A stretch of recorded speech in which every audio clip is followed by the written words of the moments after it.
Hello dear students, आज हम पढ़ेंगे कक्षा 10 का दूसरा अध्याय कवि तुलसीदास जी। तुलसीदास जी पाठ का पार्ट फर्स्ट या भाग पहला, जिसमें हम पढ़ेंगे तुलसीदास द्वारा रचित भगवान राम के आदर्श जीवन को प्रस्तुत करने वाली उनका पवित्र ग्रंथ, जो आज प्रत्येक क्या हिंदू और क्या भारत देश में, इसके अलावा अन्य जगह पर भी यानी विदेशों में भी रामायण आज घर घर में पढ़ी जाती है। और रामायण इसीलिए लोकप्रिय हुई, क्यों? क्योंकि इसके अंदर केवल ऐसा नहीं कि भगवान राम और सीता के उनको प्रस्तुत किया गया है या वो भगवान है। इसलिए जब रामायण आप पढ़ोगे तब आपको उसमें दिखेगा कि एक जन्म से लेकर मृत्यु पर्यंत तक एक कैसा मनुष्य का कैसा आदर्श जीवन कैसा होना चाहिए, वो आदर्श जीवन के उन मूल्यों को प्रस्तुत करती है। किस तरीके से करती है कि तुलसीदास जी ने, जो कि भारतीय भक्ति काल के कवि माने जाते हैं, इन्होंने रामचरितमानस के माध्यम से अपनी प्रसिद्धि मनवाई है और इन्होंने वो जीवन आदर्श जीवन प्रस्तुत किया है जो बच्चे से लेकर बूढ़े तक के लिए, चाहे स्त्री हो, चाहे पुरुष हो, चाहे कोई भी हो, उनको अपना जीवन किस तरीके से निर्वाह करना चाहिए, यह हमें रामचरितमानस से सीखने को मिलता है। तुलसीदास जी अपने आप में एक बहुत ही केवल महाकवि नहीं, एक बहुमुखी प्रतिभा के धनी थे, जिसका आज के वैज्ञानिकों ने तो बहुत बाद में पता लगाया था कि यहाँ से सूर्य कितना दूर है धरती से। और वही तुलसीदास जी ने उस समय उस ब्रह्मांड के अद्भुत रहस्य को उस समय ही भांप लिया था। और हनुमान चालीसा में आज भी वो रहस्य हमें देखने को मिलता है। मधुर फल जानिते लेऊ, युग सहस्त्र जो जन पर भानु, मधुर फल जानिते लेऊ। हनुमान जी के विषय में क्या गया है कि युग सहस्त्र यानी हजारों युगों वर्षों दूर, यानी करीब 15,000 वर्ष किलोमीटर दूर धरती से सूर्य कितना दूर है, तो ये ब्रह्मांड का रहस्य भी तुलसीदास जी ने ही दिया था। ठीक है, तो उन्हीं तुलसीदास जी ने रामचरितमानस की रचना एक अद्भुत की है, जिसको पढ़कर आपका जीवन यथार्थ रूप में आप कहाँ पर हो, उस रामचरितमानस से आपको अपना जीवन पता चल जाता है। आपको क्या करना चाहिए या आपका जीवन कैसा चल रहा है, आपका जीवन आगे कैसा होगा, इन सभी का निचोड़ किसमें मिलता है? तुलसीदास द्वारा कृत रामचरितमानस में। आइए हम उनके थोड़ा सा जीवन परिचय और साहित्यिक परिचय पे प्रकाश डालते हैं। तो इनका परिचय अपन जानेंगे। इनका जन्म हुआ था, अब चूंकि ये कोई ऊंचे कुल में इन्होंने जन्म नहीं लिया था, बहुत ही अभाव में इनका जीवन हुआ था, लेकिन अब इनके जीवन से जुड़ी जो आज के समय में भी ऐसा माना जाता है, हालांकि आज का युग इतना वैज्ञानिक युग है, फिर भी अंधविश्वासों को मानता है, तो ये तो उस समय इनका जन्म हुआ था। जन्म माना जाता है विक्रम संवत के अनुसार 1589, और सन के हिसाब से देखा जाए तो 1532 बांदा जिले के राजापुर गांव में इनका जन्म हुआ था। ठीक है, इनके पिता का नाम था आत्माराम और माता का नाम था तुलसी देवी। अब इनका ये देखिए कि अशुभ समय या कहा जाए कि परिस्थितियां कभी बता के नहीं आती, तो इनके माता पिता ने इनका त्याग कर दिया था। क्यों? क्योंकि अशुभ नक्षत्र में जन्म लिया था इन्होंने। अब तो आजकल में जन्म ले लिया जाता तो उसका वो शुद्धिकरण करा जाता, हवन किया जाता, ऐसा कर दिया जाता है, लेकिन अशुभ नक्षत्र में जन्म लेने के कारण इनको इनके माता पिता ने इनका त्याग कर दिया था। तब एक मेनका नामक की एक सेविका थी, जिन्होंने इनका लालन पोषण किया था और इनका पूरा जीवन तो क्या, जब तक युवा अवस्था की दहलीज तक पहुंचे थे तब तक ये अपने गुरु महात्मा नरहरिदास जी के सानिध्य में रहे थे। फिर इनका विवाह होता है। युवा अवस्था तक पहुंचते पहुंचते रत्नावली नामक एक बहुत ही गुणवती स्त्री से इनका विवाह होता है। लेकिन देखिए कि दुर्भाग्य से या यूं संयोग से कहे, ये अपनी पत्नी के प्रेम में इतने आसक्त रहते थे कि एक बार इनकी पत्नी ने इनकी इन आसक्ति को देखते हुए, वो एक गुणवती और विद्वान स्त्री थी, तो इसको देखते हुए कि कहीं मेरे पति का पतन नहीं हो जाए, मेरे में ही आसक्त रहे तो इनको क्या कर दिया था, दुत्कार दिया था, इनका तिरस्कार किया था, अपमान किया था।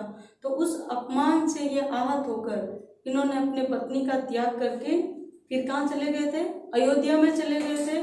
और वहाँ अयोध्या में जाकर इन्होंने अपना पूरा जीवन एकांत में करके अपना पूरा जीवन फिर समर्पित किया था प्रभु राम के चरणों में। एक दास के रूप में इन्होंने अपना जीवन पूरा समर्पित कर दिया। और वहाँ वो रत्नावली का ही प्रेम था या उनका त्याग था या उनकी जो दूरदृष्टि थी, जिन्होंने अपने पति का उद्धार किया था।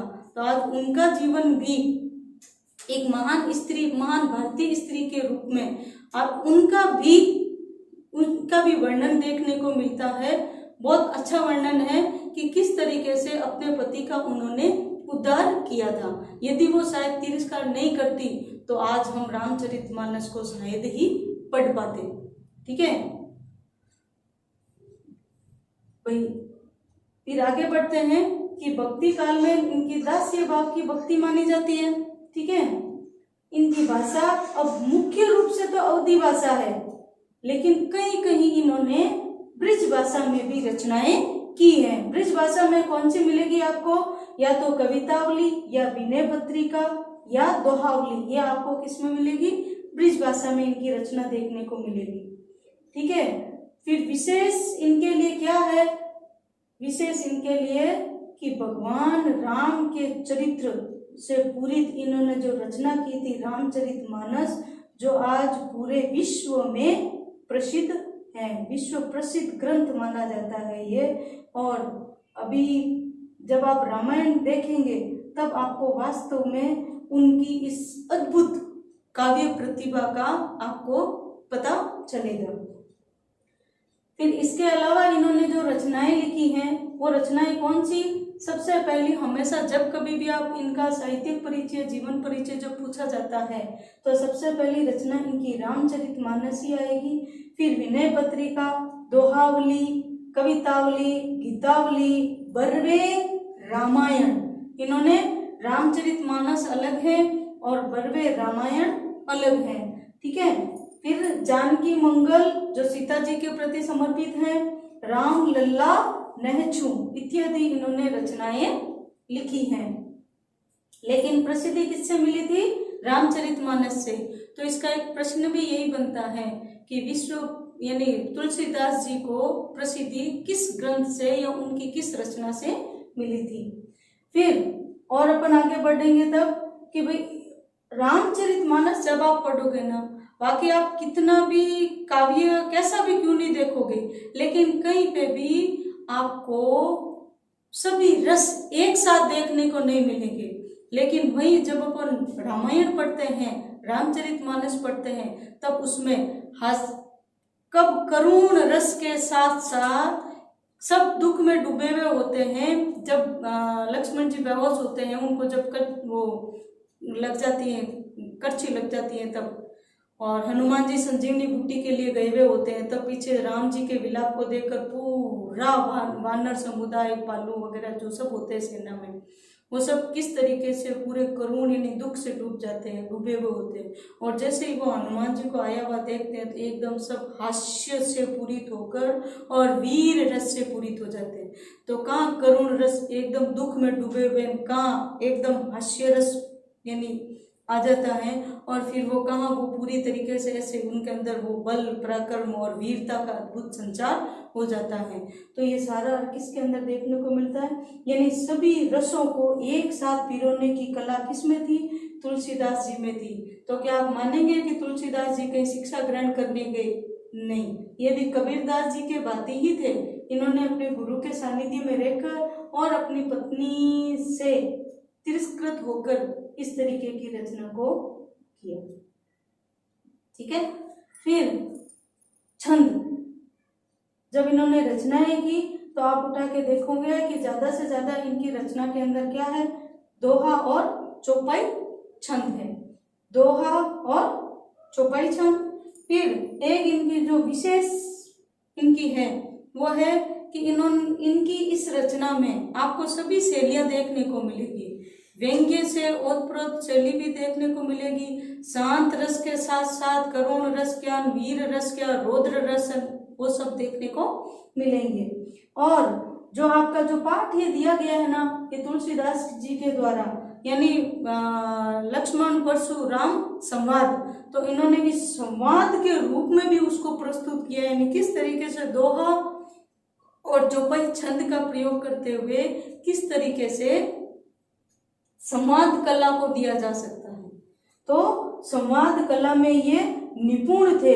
ये हम इसी रचना के माध्यम से ही जानेंगे कि किस प्रकार ये अपनी इन कला में निपुण हुए थे। तो जब संवाद हम पढ़ेंगे तब हमें इसका पता चलेगा। तो आइए पढ़ते हैं पहला पद। अब पहला पद लिया कहाँ से गया है कि तुलसीदास द्वारा रचित रामचरितमानस के बाल कांड में से लिया गया है। अब इससे पहले आपको मैं बता दूं कि रामचरितमानस के संपूर्ण कितने कांड हैं, 7 कांड माने जाते हैं। और 7 कांड में से सबसे पहला कांड है बाल कांड, जिसमें राम जी के जन्म से लेकर उनके विवाह तक का वर्णन देखने को मिलता है। ठीक है। तो बाल कांड से लिया गया है, जिसमें सीता जी के पिताजी राजा जनक जी के द्वारा उनके स्वयंवर जो रखा गया था, उसमें जो शर्त रखी गई थी कि भगवान शिव का प्रसिद्ध धनुष यदि कोई तोड़ेगा, उन्हीं के साथ सीता जी का विवाह किया जाएगा। तो जब सभी दरबारी गण वहां आए हुए थे, अनेक बड़े बड़े राजा आए हुए थे, तो वहां पे भी विश्वामित्र के साथ राम जी और लक्ष्मण जी भी गए हुए थे उनके आश्रम में यज्ञ की रक्षा करने के लिए। तो विश्वामित्र जी उनको भी वहां सभा में ले जाते हैं और उनको आजमाने के लिए। ये तो सब वैसे तो सारा प्रभु का ही रचाया हुआ खेल था, लेकिन फिर भी उन्होंने मनुष्य लीला मनुष्य के हिसाब से ही की थी। तब वहां जब उनको लेके जाते हैं और आजमाने के लिए कि जाओ आप भी इसको करके देखो। ठीक है। जब राम जी भगवान शिव धनुष भगवान शिव के धनुष को जब वो तोड़ देते हैं, शंभु धनु यानी शिव धनुष को जब वो तोड़ देते हैं, तो शिव धनुष के टूट जाने से भगवान शिव के परम शिष्य परशुराम अन्य क्रोधित हो जाते हैं। जब वो भगवान शिव धनुष के भंग होने की जब उनको ये संदेश मिलता है तो वो बहुत अधिक कुपित हो जाते हैं। और कुपित होने का उनका भी सही कारण है कि भला उनके गुरु के धनुष को कौन तोड़ सकता है। जो गुरु और शिष्य के प्रति या गुरु और शिष्य का क्या संबंध होना चाहिए, वो परशुराम से ही सीखने को मिलता है। ठीक है। जब वो इस तरीके से गुस्सा होकर क्रोधित होकर बहुत अधिक क्रोधित होकर आते हैं, और सबसे ज्यादा यदि क्रोधित भगवान को माने जाते हैं, भगवान परशुराम महादेव ही माने जाते हैं। तो परशुराम जब क्रोधित होकर आते हैं सभा के अंदर, वो ऐसे फरसा धारण किए हुए आते ही सीधा जोर से ऐसे चिल्लाने लगते हैं कि किसने तोड़ा है ये शिव का धनुष, किसने तोड़ा है, किसका इतना दुस्साहस हो गया है। तब भगवान राम किस तरीके से विनम्रता से उत्तर देते हैं। भगवान राम के संवादों से हमें ये सीखने को मिलेगा कि आपको किस तरीके से परिस्थिति का सामना करना है। नाथ संबुधनु भंज निहारा, कि हे नाथ, उस सभी को, यानी अब उनसे जो बड़े होते थे, नाथ। ठीक है, तो हे नाथ यानी हे स्वामी। नाथ का अर्थ स्वामी। शंभु धनु, शंभु किसको कहेंगे? भगवान शिव को। धनु यानी शिव के धनुष, भगवान शिव के धनुष। बंज, बंज यानी बंज तोड़ना, तो यहाँ बंज निहारा के क्या हो जाएगा? तोड़ने वाला। कि हे स्वामी इस शिव जी के धनुष को तोड़ने वाला। ठीक है, नाथ शंभु धनु बंज निहारा हो ही होगा। को कोई, एक का एक, दास का दास, तुम्हारा यानी आपका। कि हे नाथ इस शिव के धनुष को तोड़ने वाला निश्चित रूप से कोई आपका कोई दास ही होगा, दास ही होगा। फिर कहते हैं कि आयसु, आयसु यानी आज्ञा।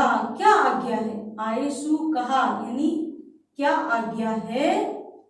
कहिए, कही अ कही ए, किन मोही यानी मेरे लिए। अब चूंकि थोड़ा तो भगवान राम नहीं है, तो भगवान राम उनको विनम्रता पूर्वक उनसे पूछेंगे कि आयसु कहा कहिए किन मोही, कि कहिए मेरे लिए क्या आज्ञा है। कहिए आप मेरे लिए क्या चाहते हैं, मुझसे क्या करवाना चाहते हैं। तो सुनी रिसाई, यह सुनकर, रिसाई यानी स्वभाव से ही क्रोधी। जो परशुराम है वो स्वभाव से ही क्रोधी माने जाते हैं, तो अपने स्वभाव से क्रोधी। यह सुनकर बोले मुनि को ही, कोई यानी क्रोधित होकर। देखो यहाँ कोई का अलग अर्थ है और रिसाई का अर्थ है क्रोधी। सुनी रिसाई बोले मुनि को ही, यानी मुनिवर। कौन मुनिवर? या मुनि कौन है? परशुराम। कौन है? परशुराम। यह सुनकर स्वभाव से क्रोधी मुनि परशुराम क्रोधित होकर बोले। क्या बोलते हैं? कि सेवकु सो जो करे सेवकाई। सेवकु यानी सेवक वह होता है, सेवक वह होता है जो करे सेवकाई यानी सेवा करता है। सेवक क्या करता है भाई? सेवा करता है। और जबकि तुमने तो क्या किया है? तुमने तो अरि करनी, अरि करनी यानी शत्रुता जैसा। अरि करनी दोनों का एक साथ, अरि केवल अरि का अर्थ करके देखते हो तो शत्रु होता है, तो अरि करनी यानी शत्रुता जैसा काम किया है। शत्रुता जैसा करिए लड़ाई, यानी तुमने तो शत्रुता जैसा, जैसा शत्रु करते हैं ना, वैसा तुमने तो क्या काम किया है? लड़ाई का काम किया है। कैसा काम किया है? लड़ाई कराने का काम किया है। ये बोला सेवक का काम थोड़ी हो सकता है। सेवक इस तरीके से, सेवक तो क्या करता है? अपने गुरु की सेवा करता है। जबकि तुमने क्या किया है? शत्रुओं के जैसा यानी शत्रुता करे जैसा लड़ाई करने का काम किया है। सुनो राम, हे राम सुनो, सुनहु सुनो, हे राम सुनो। जय ही शिव धनु तोड़ा, यानी जय ही यानी जिसने भी शिव धनु, इस शिव धनुष को तोड़ा है, जिसने भी शिव धनुष को तोड़ा है वो सहस्त्र बाहु के समान। सहस्त्र बाहु, सहस्त्र बाहु कौन था? जिसकी 1000 भुजाएं थी, 1000 भुजाओं वाला सहस्त्र बाहु, जिसने ऋषि जमदाग्नि जो परशुराम जी के पिताजी थे, उनके आश्रम से वो गाय चुरा कर ले गया था। जब गाय चुरा के, कामधेनु गाय थी उनके पास में, जिसको चुरा के ले गया था, तब उन्होंने क्रोधित होकर उनके साथ में जब लड़ाई की थी, तब परशुराम ने उस सहस्त्र बाहु की जिसकी 1000 भुजाएं थी उसको मार डाला था, और उसको तब से अपना सबसे कट्टर शत्रु वो समझने लगे थे। तो यहाँ पे भी उन्होंने क्या बोला, हे राम सुनो, जिसने भी मेरा शिव धनुष तोड़ा है वो सहस्त्र बाहु के समान। यह कौन सा अलंकार हो गया, सहस्त्र बाहु समसूरि मोरा। जब एक वस्तु को दूसरी वस्तु के समान बताते हैं, तुलना करते हैं, तो उपमा अलंकार। तो सहस्त्र बाहु के समान वो रिपु यानी मेरा, मोरा यानी मेरा शत्रु है। ठीक है, सहस्त्र बाहु के मेरा समान शत्रु है, वो कभी मेरा सेवक हो ही नहीं सकता। सो बिलगाऊ, सो यानी इसलिए, इसलिए क्या करे, बिलगाऊ यानी अलग हो जाए।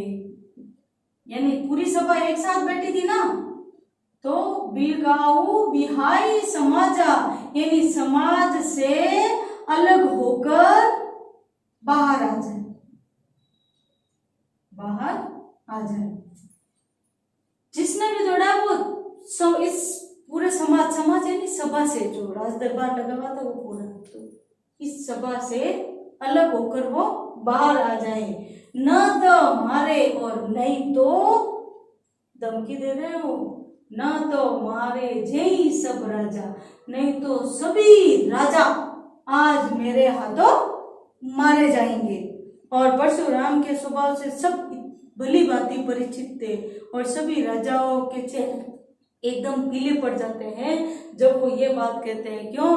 क्योंकि उन्होंने जब तब, इस आगे जब अपन पढ़ेंगे तो इसमें दे रखा है कि जब तक उन्होंने पूरी धरती को उन्होंने क्या किया था, क्षत्रिय से विहीन कर दिया था, केवल क्रोध क्रोध में। इसलिए सबसे क्रोधित यदि कोई माने जाते हैं तो वो परशुराम। सुनी मुनि वचन लखन मुस्काने, अब अपने यहाँ लक्ष्मण को क्या होने लग जाती है, अब उनको भी पता है कि मेरे जो भ्राताश्री है प्रभु राम है, उनमें क्या सामर्थ्य है, उनके सामने ये मुनिवर क्या बोल रहे हैं और उन मुनिवर में कितना क्या दम है, ये वो अच्छे से जानते थे। और स्वभाव से ही उनको ऐसे अच्छा नहीं लगता था कि कोई उनके सामने इतनी बड़ी बड़ी डींगे हाँके। तो जब वो इनके अभिमान भरे इतने ऐसे वचन सुनते हैं, तो इनके वचनों को सुनकर, सुनी मुनि वचन यानी परशुराम के वचनों को सुनकर, लखन मुस्कुराने, लक्ष्मण पहले तो मुस्कुराने लगे, फिर बोले परशुधर ही अवमाने, अवमाने यानी अपमान करते हुए, धर ही अपमान, दोनों का साथ में होगा कि अपमान करते हुए। बोले परशु यानी परशुराम का अपमान करते हुए बोले। क्या वचन बोले वो कि बहु यानी बहुत सी, बहु बहुत सी, धनु ही यानी हमने तो बचपन में खेल खेल में बहुत सी धनुषियां तोड़ी। लड़िका यानी बचपन में या लड़कपन में बोलते, लड़कपन में या बचपन से किशोरावस्था तक पहुंचते पहुंचते हमने तो खेल खेल में खूब सारी धनुषियां तोड़ी है। कबो ना सिरिस कीनी गोसाई, गोसाई अपन जब अपन किसी के प्रति अपना सम्मान प्रकट करते हैं ना, तो उनके लिए गोस्वामी बोलते, तो हे स्वामी, हे ऋषिवर, आपने कभी ऐसा रीस यानी ऐसा क्रोध आपने कभी नहीं किया। खूब सारी धनुष्य तोड़ी हमने, आपने इससे पहले तो कभी ऐसा क्रोध नहीं किया। ठीक है, तो ऐ धनु पर ममता के ही हेतु, इसी धनुष पर, ऐ ही है ना, इसी धनुष पर ममता यानी इतना प्रेम के हेतु, भला किस लिए, जरा हम भी तो जाने कि इस धनुष को तोड़ने से आपका क्या इतना क्या हानि होगी या किसी का क्या लाभ होने वाला था यदि पड़ा रह जाता तो भी। इसी धनुष पर आपका इतना प्रेम किस लिए? तो सुनी रिसाई, स्वभाव से क्रोधी, कहा भृगुकुल केतु, भृगुकुल केतु यानी भृगुवंश, भृगुवंश की ध्वजा, ध्वजा यानी झंडा होता है, तो भृगुवंश की ध्वजा कौन थे? परशुराम। हालांकि परशुराम जब फर्स्ट राम वो सब धारण किए हुए देखते तो अपने को लगता है कि वो क्षत्रिय वंश के हैं, जबकि या भृगु का अर्थ क्या होता है? ब्राह्मण वंश। ठीक है, इसलिए आज भी ब्राह्मण समुदाय के, जो ब्राह्मण समुदाय के होते हैं, वो परशुराम जयंती मनाते हैं। ठीक है, तो भृगुकुल केतु यानी भृगुवंश की ध्वजा परशुराम, चूंकि स्वभाव से क्रोधित तो थे ही, तो वो कहने लगे, क्या कहने लगे? बहुत और भी ज्यादा क्रोधित होते थे। क्यों? क्योंकि बाकी सब तो सबको देखा तो सबके डर के मारे चेहरे पीले पड़ गए थे, और यहाँ लक्ष्मण ऐसे यूं उठ के निडरता पूर्वक, वीरता पूर्वक सामने आके व्यंग्य करते हुए बोलते हैं। तो इसके अंदर आपको क्या क्या देखने को मिलेगा? यहाँ शांत रस देखने को मिलेगा, यहाँ रौद्र रस देखने को मिलेगा, यहाँ आपको व्यंग्य रस और देखने को, या हास्य रस देखने को मिलेगा। ठीक है, तो इसमें कितने रस एक साथ आपको देखने को मिल रहे हैं। और भृगुवंश की ध्वजा परशुराम जी क्या कहते हैं कि रे नृप बालक, नृप बालक यानी राजकुमार, रे रे यानी अरे, अरे राजकुमार, काल बस मुझे लगता है कि तेरा काल आ गया है। यानी जब मृत्यु ऊपर मंडराती है ना, तब ऐसा पता नहीं चलता है। जब मृत्यु मंडराती है, किसी का काल आता है ना, तो सबसे पहले उसकी बुद्धि और विवेक को हरती है। यूं कोई ऐसा थोड़ी कि वो कोई कुल्हाड़ी लेके आपके ऊपर ऐसे मारता है ना, आप वहां ऊपर चले जाते, ऐसा नहीं। जब मनुष्य की मृत्यु निकट आती है, काल निकट आता है, तो सबसे पहले उसकी बुद्धि और विवेक और उसका समझ नष्ट होने लगती है। तो यहाँ परशुराम भी लक्ष्मण को क्या कहते हैं कि रे नृप बालक यानी ये राजकुमार, काल बस तो मुझे लगता है कि काल के वश हो गया है, यानी तेरा काल तेरे ऊपर आ गया है, इसलिए बोलत तो ही ना संभार, इसलिए तुझे बोलने का होश नहीं है। अपन बोलते हैं बोलने का ठिकाना ही नहीं है, कैसे बोल रहे हो? तो वो यहाँ पे कि बोलत तो ही ना संभार, इसलिए तुझे बोलने का होश नहीं है कि तू कह क्या रहा है, इसका तुझे खुद को ही पता नहीं है। क्यों? क्योंकि तू काल के अधीन हो गया है। फिर वो आगे अपने उस प्रसिद्ध धनुष का बोलते हैं कि धनु ही सम त्रिपुरारी धनु, यानी भगवान त्रिपुरारी किसको बोलेंगे? त्रिपुरारी क्यों कहा जाता है? कि तीनों लोकों के स्वामी, और तीनों लोकों के स्वामी वो कब कहलाए? जब उन्होंने हलाहल को ग्रहण किया था, तब एक तो नीलकंठ यहाँ रह गया था, इसलिए नीलकंठ। और वैसे तीनों लोकों के स्वामी, क्योंकि जिस समुद्र मंथन से जब विष निकला था, तो उस विष को यदि भगवान शिव उसको ग्रहण नहीं करते तो तीनों लोक नष्ट हो जाते, इसलिए उनको क्या कहा जाता है? त्रिपुरारी, तीनों लोकों के स्वामी, तीनों लोकों के स्वामी भगवान शिव, यानी तीनों लोकों के स्वामी भगवान शिव का ये धनुष क्या तुम्हारी उन धनुषियों के समान हो सकता है जो तुमने बचपन में तोड़ी है? कितनी तोड़ी है? ये धनुष तुझे पता नहीं है किसका? ये तो साक्षात तीनों लोकों के स्वामी भगवान शिव का धनुष है। और इसके बारे में तो विदित, विदित यानी जानना या जानता है। कौन जानता है? सकल, संपूर्ण, पूरा या संपूर्ण संसार, संपूर्ण संसार में प्रसिद्ध यानी विश्व में प्रसिद्ध तीनों लोकों के स्वामी भगवान शिव के धनुष के समान, क्या उन धनुषों के समान हो सकता है? तू इसको हल्के में ले रहा है, ये तो मेरे साक्षात तीनों लोकों के स्वामी भगवान शिव का धनुष है, इसको तू ऐसा वैसा धनुष मत जान। ठीक है, तो इस तरीके से वो अपनी आस्था को गुरु के प्रति प्रकट करते हैं। अब इसका देखो, जब इसकी व्याख्या करने के लिए आपके आता है प्रश्न, तो इसकी व्याख्या में सब प्रश्न तो क्या हो जाएगा कि प्रस्तुत काव्यांश हमारी पाठ्य पुस्तक क्षितिज से और पाठ अध्याय 2 तुलसीदास द्वारा रचित रामचरितमानस के बालकांड से, बालकांड के भाग ये लक्ष्मण परशुराम संवाद से लिया गया है। इसमें शिव धनुष के तोड़े जाने पर परशुराम का वहां क्रोधित होकर आना, राम का विनम्रता पूर्वक पूछना और लक्ष्मण का व्यंग्यता पूर्वक उनका उत्तर देना, इनका अधिका या इनके परस्पर संवादों का वर्णन किया गया है।